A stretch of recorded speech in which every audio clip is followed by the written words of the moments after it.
chosen tribe. It's your girl chosen Empress, and I'm back with another video. So on another episode of Alive in 5, I just want to talk about the weight. So we had, you guys know which church I attend. We had a yacht chat on Friday, which is our youth, young adults, and teens chat, which is on the second Friday. So yeah, so we talked about the weight, and it had me thinking that, you know, society and the church, leaders, families, or friends, sometimes we as young people, we feel pressured to get married. We feel pressured to get a degree in a certain age range. We feel like if we have not, if we don't drive a car or we don't own a house within a certain age range, that we are not accomplished. And that's because society puts these pressure on us that we have to have these things, or these things measure success, or they measure happiness, or they measure fulfillment, and that is not true. And especially in the era of marriage, we as young Christians, that's one of the things that I think all of us pray for, all of us hope for. We're nagging God, we're into God's faces 24/7, asking to be married, wanting to be married, desiring to be married. And we get so consumed with that request of wanting to get married that we overlook the wait, which is basically the preparation process. And you know, a lot of people take the perspective of, oh, you know, no sex before marriage, and they're so focused on that. But what about our character? Building our character, finding purpose. I don't feel as if, or I don't believe that people should enter marriage without knowing what their purpose is. Your purpose as a person, what were you placed on earth to do? Find that purpose and start to walk in that purpose before you want to get into somebody else's life and you don't know what your purpose is. So those are some of the things that you can do while you're waiting. The waiting process is supposed to be, well, it's not fun all the time, but it's basically you taking that time to know yourself, to know what you're about, to know who you are, so that when you eventually get married, that you are already fulfilled. You come in as a whole person. So this person is not the best half of you. You're a whole person who is getting involved with another whole person, and then you two purpose or your destinies come together and to make a greater impact for God.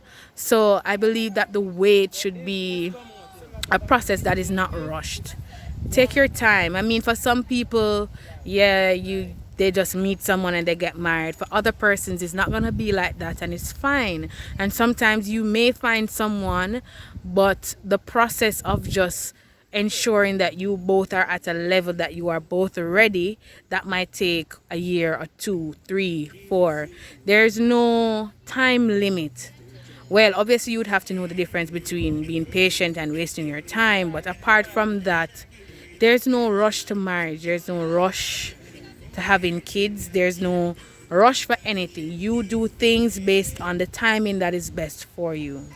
For some persons, that's their timing. They leave school, they do their masters, they do their PhD, they find a husband, they have children, and they buy a house, and life seems to be going well for them. We don't know.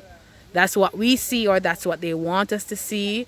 Everybody has their own journey. Everybody has to run their own race in your own lane on your own timing. And I think that's the message that I want to leave today, that the wait is about you. It's not about anybody else. It's about what is best for you in that best timing that suits you. So what if you're 30 and you don't have a degree? What if you're 35 and you're not married or you don't have kids? That's not the timing for you. Find fulfillment in yourself. Master being single. Master being in a relationship. Master your purpose. Master doing things.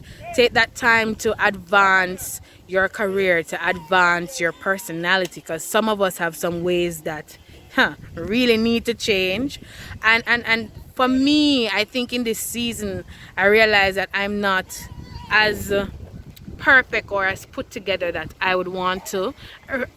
Sorry, I realize that I have toxic ways that I need to change too, and that's fine, because as you grow and as you develop, you change, your personality change, your views change, your outlook of this world changes, and that is fine. And you're always trying to improve on being the best self, and that's a daily thing. That's not something that will happen overnight. So take the time to work on you, to work on the different alleys, work on you spiritually, emotionally, physically, mentally, psychologically, financially. Just work on you during the wait and do things according to the right time for you, not based on anyone else. Don't let anyone else pressure you to make a step that you're not ready to take.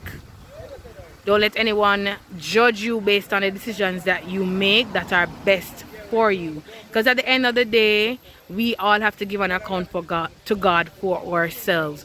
We can't tell God that, oh, someone else told us this, or people expected this and that's why you did it. At the end of the day, you have to live a life that you are okay with the consequences. So yeah, that's my little 2 cents on the wait. I'm sure I'll be coming with part 2 and part 3, just to delve into the different sections of waiting, and maybe to get into the scriptures as well. But I hope that wherever you are in life, whatever season that you are in, that you will take the time to make the steps that are best for you in your best timing. And that if you're stuck in the place where other people's expectations, or you depend on other people to approve everything that you do, I pray that you see how toxic that is, and that you'll take the necessary steps to break from that. If you have learned anything during this corona season, anything you want to share on the wait, you can comment below. Thank you so much for watching. Please remember to subscribe, to like, to comment, and to share, guys. Thank you so much. Enjoy the rest of your day.